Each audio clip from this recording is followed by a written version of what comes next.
Hello, friends. Welcome to the show. It's wonderful to be here with you. Welcome to today's live level up conversation. Whether you're tuning in live or catching me on replay, it is wonderful to have you here. Happy Thursday. Let's dive right into today's live level up conversation. Welcome to Level Up with Winnie Sun.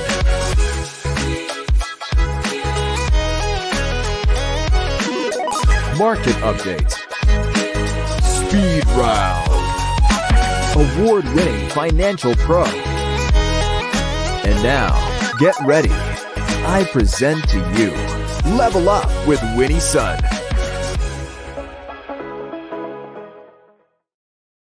Hi, friends. I'm Winnie Sun, your host, an award winning financial pro, Forbes contributor, and a CNBC council member.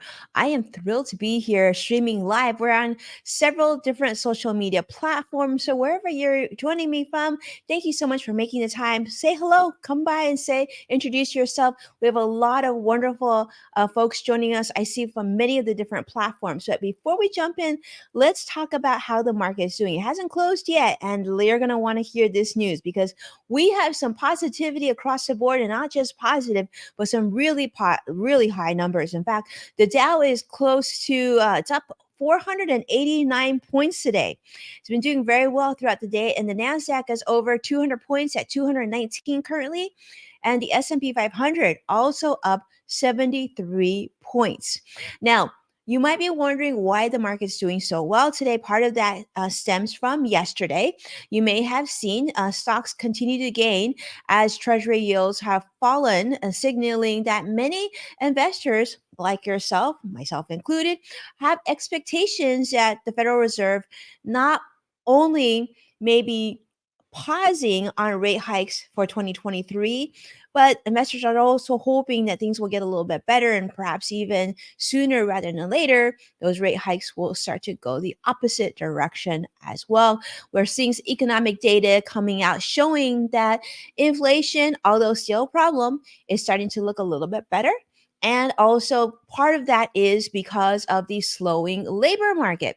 So, this is a big thing because, as you know, when we're roaring and people are getting hired left and right, and there's competition and there's not enough people to hire, well, that unfortunately helps feed inflation. Now you're seeing more people filing for unemployment, the slowing labor market, wages, having some weakness or softness in there. Those are reasons why investors are feeling more confident that perhaps the Federal Reserve will continue to pause rate hikes like they have in the last two sessions. This is good, right? The cost of laborers have unexpectedly decreased in the third quarter of 2023, with in fact jobless claims have actually gone higher to 217,000 Americans filing for unemployment. So the Federal Reserve has decided to keep interest rates currently unchanged now for the second consecutive time, which has led to the what we're seeing the Dow rally. Significantly today, S&P, Nasdaq, everything's doing quite well so far. Of course, the market hasn't closed yet. We'll check back again before we close off this show to see where the market is still riding, hopefully riding high. But of course, there's been some optimism. We're seeing that in the markets, feeling more comfortable, and a lot of the names that did get hit in the last few weeks, some of that has improved today for sure. All right. Now, speaking of news, this one you may have heard about. This is a big one. It's probably not completely a surprise to you, especially if you're a big streamer. You might actually stream this yourself. So, Disney is going to be buying out Hulu for big bucks. The Walt Disney Company will now acquire full control of Hulu, one of the world's most popular streaming services. Now, some of you have Disney Plus, some of you have Hulu. If you've gone to the website online, if you looked at subscription options, maybe thought about downgrading one of you, seen that they've been coupled for quite some time. In fact, Disney is going to be paying at least $8.61 billion to buy out Comcast's 33% stake in Hulu. Now, Comcast had initially, put this deal together as part of their put call agreement. This is back between the companies involved this happened actually pre-pandemic in 2019, with the final price determined by appraisal process. So Comcast has recently rerouted some of their shows, some really popular shows like The Voice and Saturday Night Live, from Hulu to its other Peacock streaming service. But this Disney acquisition of Compact's stake of like a third aligns with its streaming objectives. This is according to the folks at Disney. As you know, Hulu currently has approximately 48 million subscribers. This is what the report shows, and a lot of the content is from many different content producers, including Fox and FX and ABC, along with their original programming and original shows as well. Now, Disney has plans to integrate Hulu content into its Disney Plus streaming service. So, for those of you like myself who subscribe to Disney Plus, it looks like what you're able to view is now just going to get broader, and they'll become more of a force in the streaming world. So, yeah, Disney gained control of Hulu after acquiring 21st Century Fox Entertainment. That occurred in 2019. Now, speaking of other big companies, here's another really big company that you're familiar with. And unfortunately, you know, not such good news coming out of them. Now, this isn't completely new because I've seen a lot of commentary on social media about Amazon and how you feel about Amazon. It kind of reminds me of how people kind of felt about Walmart back in the day too. I know Walmart's, of course, people are talking about monopoly and how they don't treat their employees right and all that. Well, the Federal Trade Commission, the FTC, is now alleging that Amazon has used illegal strategies, something they call Project Nessie. So, like, I guess Amazon raised prices on like by over $1 billion by using this secret tool of theirs, an algorithm that they codenamed Project Nessie. I'm not sure why they call it Nessie. If anybody knows, definitely share with us. We're curious about how this name came to be. But you know, uh, there's always talk about the monopoly that Amazon has and their dominance in online retailing, and how they can control prices that you and I pay when we shop on Amazon. Now, what's interesting is the company has monitored sellers, and they even penalize them if they offer lower prices on competing platforms outside of Amazon. So the FTC has now filed a lawsuit against Amazon. This occurred in September. And recently unsealed details have shown allegations of monopoly power, anti competitive practices. And in fact, Tim Doyle, who is a spokesperson for Amazon, says that we know, but this isn't completely accurate because this pricing tool that we had, well, Amazon stopped using it several years ago, so it's not even relevant today. But FTC is claiming that that's maybe true, but there's no way to prevent Amazon from bringing back Project Nessie at any time. So they got to make sure they prevent that from occurring. As you know, Amazon introduced this Nessie. And so when did it come about, right? So Nessie, I guess, was brought about in 2014. And it was used to set prices for millions of its items, which affected billions of dollars in purchases before it paused Nessie in 2019. So 5 years. So I don't know about you, but I know for sure I purchased plenty of items from Amazon during that time. It's unfortunate to hear that they control pricing so much that they wanted to make sure if the item was sold, let's say at Target or Walmart or even a smaller online business, that they wanted to make sure that they didn't undercut what was being sold on Amazon. That sounds pretty not so great, right? We don't like that type of, yeah. So Paul Blees, who's joining us on LinkedIn Live, is saying that the name of Loch Ness Monster, so assuming that the premise is that Amazon's program was designed never to be seen. Brilliant, Paul. Thank you so much for sharing that. We always know that you're going to bring it. So thank you so much for sharing that with us. So yeah, that's the deal. That's what Amazon is up against with the FTC, and we'll see how that story unfolds. But hopefully, what will lead is that things will be a lot more fair and there'll be more competition. And then that will help us, the retailer. Like inflation isn't enough. We got to make sure that we have some actually decent deals. And now that I'm thinking about it, I mean, how many times have we heard about discounts coming from Amazon and their special deals and Black Friday deals are coming just around the corner? As a consumer, we need to make decisions on where we want to spend our money, and especially since we're going into the holidays right now. Amazon, we want you to play fair, and we want to make sure that things are priced reasonably for all of us, right? For all of us.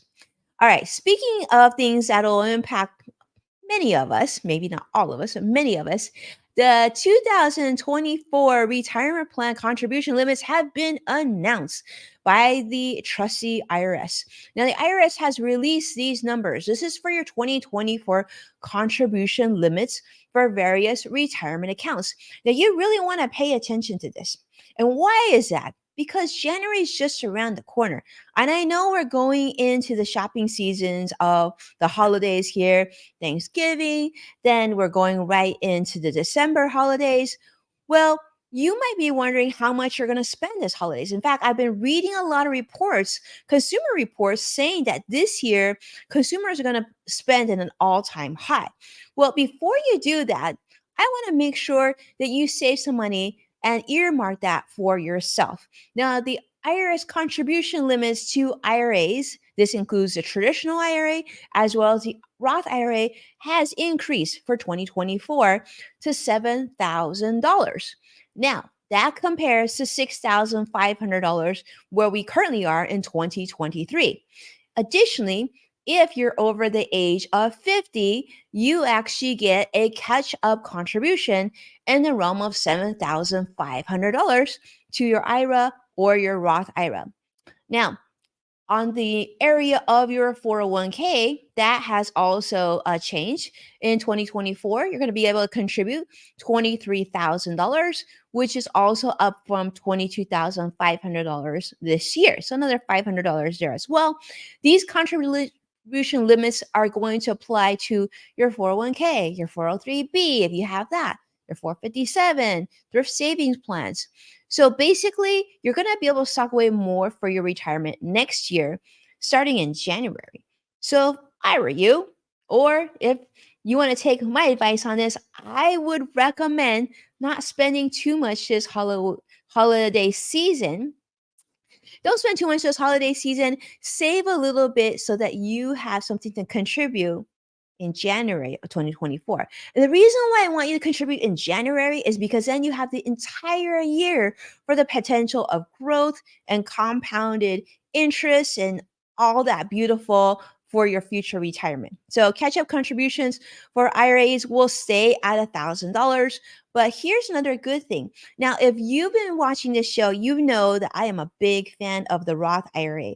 And you might be saying, well, Winnie, I haven't been able to contribute to the Roth IRA. I don't know how many years because I've been phased out because my income is too high. Well, this year, the IRS has made some changes for the 2024 income phase out range. So for next year, if you are a single individual or a head of household and you earn between 146,000 to 161,000, well, or you earn anything below that, then you probably can contribute to the Roth IRA. You'll want to check with your tax professional before doing so, or your financial advisor, which would be a great move as well.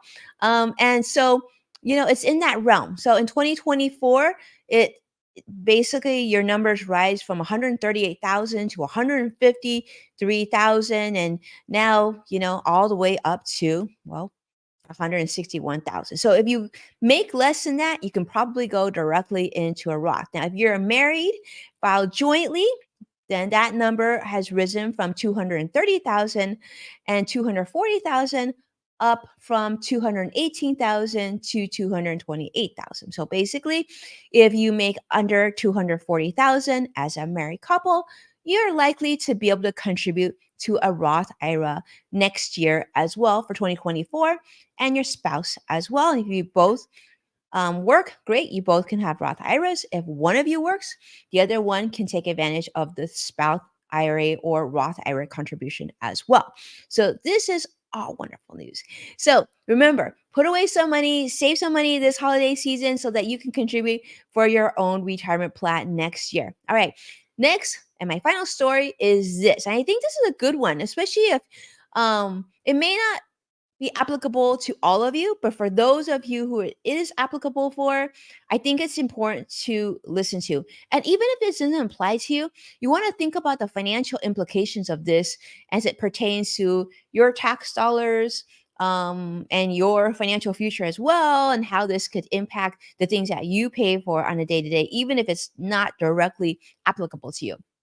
Because this month, 200,000 high school seniors will get an automatic, I guess, letter saying that they've been accepted into a college without even having to apply. This is a story that comes out of my friends at CNBC. And I think it's really interesting because these 200,000 Americans or students that they're picking are first generation American or and low to middle income high school seniors, and they're going to proactively receive college acceptance letters this month. This is a sort of a new strategy to expand college access. So, approximately 1 in 8 first year students, they do something called a common app account. And with that, you can at least get one letter of admission from 70 different colleges in 28 states through this common app direct admissions program.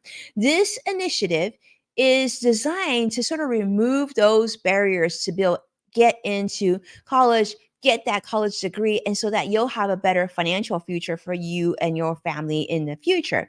This is expanding access to higher education, especially for students who have traditionally been underrepresented. Now, colleges are looking for all these different ways to recruit students from different backgrounds, particularly after Supreme Court's affirmative action ruling. So, nationwide, this is going to be a big thing because I didn't know this, but during the pandemic, or because of the pandemic, I shouldn't say during the pandemic because it's still the pandemic, but during the beginning of the pandemic, if you will, this definitely affected many students who were opting, instead of going to college and spending money and getting themselves in potentially student debt, they were going right to the workforce and going to work and getting a job or getting a short-term certificate program instead of pursuing that traditional 4-year degree. In fact, community colleges have seen a significant enrollment increases. In fact, I will say that my high schooler is in a dual enrollment program at his local community college. So they have definitely increased admissions, but on the 4-year, not so much. So you have that sort of couple of rising tuition costs and then shrinking college age populations, which have really contributed to the challenges of whether or not college is affordable for those who are those lesser representative populations that maybe were just like, I don't know if I want to get myself into more debt just to get that degree. I'm just going to go to work. So financial aid continues to be a very big piece of the puzzle for people getting into college and attending college. So the reason why I say this is important for everyone, because even if you don't have a student looking to go to college or you're not in that underrepresented group, it is something that will help productivity here in the United States, not only today, but into our future, and to decrease some of the dependence on some of, hypothetically, some of the social services for people who maybe are going to need things like unemployment or other financial aid and other types of services here. That so some of the very rich services that we offer here in the United States, right, to help other people that are just in a less fortunate situation that many of us are. So it's important for students to ask these critical questions about financial aid. So if you know someone or if someone in your household will qualify for that, this is something that definitely should be on your radar. Do some research. I'm going to mention this too. And it's never too early if you're looking towards college to look at different scholarship offerings. You'd be surprised how many different options are available. And with that, thank you so much. Let's take a look at the market currently. Ooh, the Dow is currently up 508 points. We love it. Nasdaq's up 223 points as well. And the S&P 500 is now over 75 points. very positive day so far. Market is not closed yet. We a couple more, another hour, about a little bit more than an hour yet to go. So hopefully that continues. But thank you so much. I'm so grateful. I see Vicky joining us. I see Joshua. I see CrossX Fighter. Thank you so much, Paul, for also sharing your guidance earlier today. Thank you so much for everybody joining on all different platforms. I really appreciate your time today, and of course. Thank you so much for being part of the Level Up community. If you found this helpful, give us a like and subscribe. That would be so helpful for us. It doesn't cost you anything, but it means so much to us. And to find full episodes of Level Up with Winnie Sun, definitely check out NASDAQ, Amazon Fire, Samsung, LG, Roku, and many other streaming platforms. But especially a big shout out and love to my friends at NASDAQ. And of course, tag at Winnie Sun if you do share this show, so I can properly thank you on a future show. With that, I can't wait to see you again. I think we're back here on In the Loop tomorrow. And with that, take care, and I'll see you very soon. Take care. Bye bye.